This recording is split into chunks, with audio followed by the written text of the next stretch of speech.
சபாஷ். இந்த 1 year marriage லைஃப்ல நீ பட்ட கஷ்டத்தை எமோஷனலா ஃபீலிங் குறையாம சிம்பத்தி கிரியேட் பண்ற மாதிரி ரொம்ப அழகா தெளிவா பேசின. இங்க இருக்கிறவங்க எல்லாரும் என்ன ஒரு கொடுமைக்காரனா நினைக்கிற அளவுக்கு உன்னோட ஆர்குமெண்ட் இருந்துச்சு. Good performance. பட் உன் வாழ்க்கையில நடந்த பல விஷயங்களை மறக்காம சொன்ன நீ 1-2 விஷயங்களை சொல்ல மறந்துட்ட. அத மறந்துட்டியா இல்ல மறைச்சிட்டியா? பொய் சொல்றப்ப மட்டும் வேகமா பேசின, இப்ப எல்லாரும் முன்னாடி உண்மையை சொல்லணும்னா உடனே அநியாயத்துக்கு வைக்கப்பட்டு நிக்கிறிய. என்ன இப்படி நிக்க வச்சு கேள்வி கேட்கறதுக்கு சீமந்த வரைக்கும் வெயிட் பண்ண வேண்டிய அவசியமே உனக்கு இல்லையே. கல்யாணத்தன்னைக்கு உன் பக்கத்துல உட்காந்து தாலி கட்ட வந்தல்ல, அப்பவே தாலியை பிடிக்க வீசி எரிஞ்சிட்டு 1 year உனக்கு அக்ரிமெண்ட் பொண்டாட்டி என்னால இருக்க முடியாதுன்னு சொல்லிட்டு காரி துப்பிட்டு போயிருக்க வேண்டியதானே? ஏன் போல? உன்னை பொறுத்த வரைக்கும் நான் 1 year அக்ரிமெண்ட் போட்டு தானே செஞ்ச மிகப்பெரிய தப்புன்னு சொல்றேன். ஏன் நானே சொல்றேன், நான் செஞ்சது மிகப்பெரிய தப்பு தான். நான் கல்ச்சர் தெரியாம செஞ்ச தப்பு. நான் வாழ்ந்த நாட்டுல கல்யாணங்கிறது இங்க நடக்கிற மாதிரி திருவிழா கிடையாது. யார் யார் கூட வேணாலும் பிடிச்சிருக்க வரைக்கும் வாழலாம், பிடிக்கலையா ஃப்ரெண்ட்ஸ் இருப்பேன்னு சொல்லிட்டு போயிட்டே இருக்கலாம்.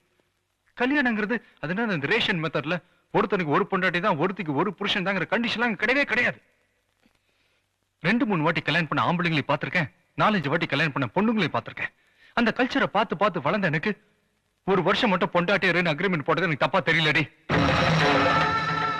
ஆனா உனக்கு கல்யாணங்கிற வார்த்தைக்குள்ள அர்த்தம் தெரியும், தாலிங்கிற வார்த்தைக்குள்ள மரியாதை தெரியும். நல்லவனோ கெட்டவனோ எவன் புருஷனா வந்தாலும் கடைசி வரைக்கும் அவனோட தான் வாழணுன்ற சம்பிரதாயம் உனக்கு தெரியும். இதெல்லாம் தெரிஞ்ச நீ எதுக்காக 1 வருஷம் மட்டும் பொண்டாட்டே இருக்கேங்கிற அக்ரிமெண்ட் கையெழுத்து போட்டேன்ற விஷயத்த எமோஷனலா நீயே சொல்லிரு. சொல்லு. ஏன் தலை கொஞ்சம் நிக்கிற? ஏன் விஸ்வநாதனோட பையன் கல்ச்சர் தெரியாம தப்பா வளர்ந்துட்டு வந்துட்டான், அவனை நம்ம கல்யாணம் பண்ணிட்டு திருத்துவோன்றதுக்காகவா? இல்ல தாயெல்லாம் வளர்ந்ததுனால தப்பா வளர்ந்துட்டான், அவனுக்கு நம்ம பொண்டாட்டிக்கு பொண்டாட்டியா தாய்க்கு தாயா இருந்து வாழ்க்கை புரிய போன்றதுக்காகவா? இதெல்லாம் எதுவுமே இல்ல. உங்க அக்காக்கு ஹார்ட் ஆபரேஷன் பண்றதுக்கு பணம் வேணும், உன் தங்கச்சிக்கு வரதட்சணை கொடுக்கறதுக்கு பணம் வேணும், உன் தம்பிக்கு வேலை வேணும். இதெல்லாம் வேணும்னா விஸ்வநாதன் மாதிரி ஒரு பெரிய பணக்காரனுடைய பையன் வேணும். உனக்கு நான் கிடைச்சேன். உன்னோட சுயநலத்துக்காக பக்காவா பிளான் பண்ணி என்னை ஏமாத்தி உன் குடும்பத்தோட தலையெழுத்தை மாத்துறதுக்காக தான் இந்த அக்ரிமெண்ட்டை நீ கையெழுத்து போட்ட. தெரியாம தப்பு செஞ்சேன்னு இப்படி நிக்க வச்சு கேள்வி கேட்கறியே. தெரிஞ்ச தப்பு செஞ்சவன என்னடி பண்றது? அது என்ன சொன்ன? அவருக்கு மூடு வரும் போதெல்லாம் அக்ரிமெண்ட் பொண்டாட்டி நான் அவரை சந்தோஷப்படுத்துவேன் வாய் கூசாம சொல்றேன். நீயும் நானும் 1 year கிட்டத்தட்ட 365 நைட் ஒன்னா ஒரே பெட்ரூம்ல மீட் பண்ணிருக்கோம். பல நாள் நிதானத்துல இருந்திருக்கேன், பல நாள் போதையில இருந்திருக்கேன். என்னைக்காவது ஒரு நாள் தப்பான எண்ணத்தோட நான் அவனை தொற்றுப்பேனா? என்னமோ ரேப் பண்ண மாதிரி பேசிட்டு இருக்க. விருப்பம் இல்லாம விபச்சாரம் இருந்தா கூட தொடக்கூடாதுன்றது என்னோட பாலிசி. நீ விருப்பப்பட்டு தொட்டப்ப அதை அக்செப்ட் பண்ண. இந்த கண்ட்ரியை பொறுத்த வரைக்கும் பொம்பளைங்களை மயக்கிறதுக்கு ஆம்பளைங்க அதிகபட்சம் செலவு பண்றது ஒரு முழம் மல்லிகைப்பூவும் ஒரு பேக்கெட் அல்வாவும் தான். எனக்கு அதெல்லாம் தேவையே இல்லை. சின்னதா ஒரு ஸ்மைல் போதும். 1 வருஷத்துக்கு ஒரு பொண்ணோட, 1 மணி நேரத்துக்கு ஒரு பொண்ணோட என்னால இருக்க முடியும்.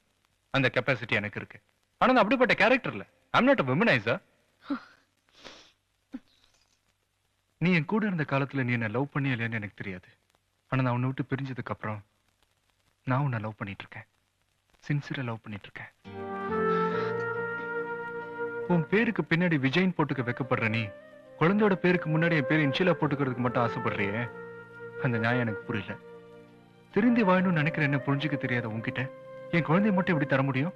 உன் பிடிவாதம் என் மனசை காயப்படுத்தின மாதிரி என் குழந்தைய காயப்படுத்தாதுங்கிறதுக்கு என்ன உத்தரவாதம்? அதனால என் குழந்தை உங்ககிட்ட தர முடியாதுன்னு சொல்லி என்னால எடுத்துட்டு போக முடியும்.